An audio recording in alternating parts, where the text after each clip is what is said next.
Okay, good morning. Welcome to Family Math number 802. Family Math number 802. So we have a couple of really cool puzzles here. Tell me about them. So they're puzzles based on random things, but they've got really, really weird pieces. Okay. But there's not a lot of pieces. They're just really, really weirdly shaped. All right. What can you tell me about these puzzles? Well, they're based on like sciencey things. Like this one's a geode, and I think this is like the molecular structure of a cow or something. Oh, is it? Okay. Of the northern white rhino. Oh wow, the molecular structure. Yeah. Wow. Or something. And sort of the pieces. Yeah, we'll get to the pieces in a minute. So it's they kind of vary because this geode puzzle ends right at the geode's edge, and this one goes all the way and forms a square. Oh, was it? I don't remember. I remember we did that one, but I didn't remember that it formed a square. I think it formed a square, yeah. Okay. Neat. So what does this say down here about how they make this? So it says that it's inspired by, this one's inspired by the formation of agite, and each puzzle is one of a kind with a computer-generated image and shape. Okay. So what I wanted to ask you, because actually I learned about these puzzles when our friend Dan Anderson saw them and was trying to figure out how to sort of copy that computer idea. What do you think they do? What do you think they do to make this shape? To make it into a puzzle? No, not to make it into a puzzle, but to actually make that shape. It says it's a computer-generated image. So what do you think the computer's doing? Well,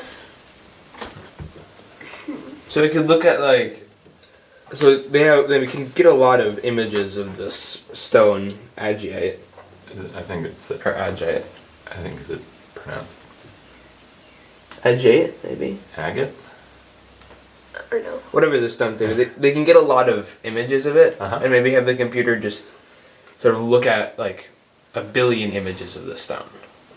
Okay. And then it can sort of compile like an image as sort of an average. Oh, Maybe. Interesting. Like maybe if there's like a lot of, like maybe if all the stones have sort of there's like a bluish area right here, the computer can put blue there. And then maybe if there's only some of them have blue like around here, it's sort of paler blue and more yellow. And maybe like that. But then the edge is still a mystery. Because it might just make it in a ring of like circles. Oh, okay.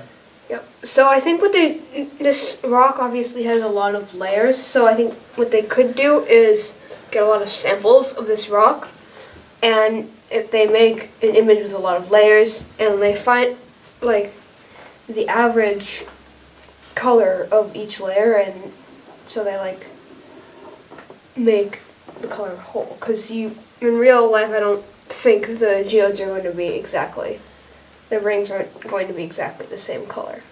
Oh, okay. And these ones are, I think this one's all yellow, this one's all sort of blue and gray. Nice. Not really, for the edge, I think it might just be generated kind of randomly. They'd take like a sphere and kind of make it bumpy. Yeah, so actually it's interesting both of you said that. You mentioned at the end that maybe there's, like, you start with circles, and you just said maybe they start with a sphere.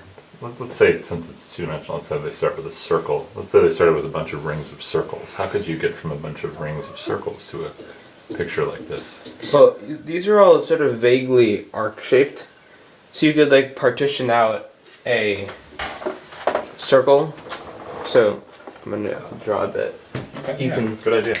You've got a circle, and then you can kind of start here, and then you can get like an arc like this, and then you can make it go in.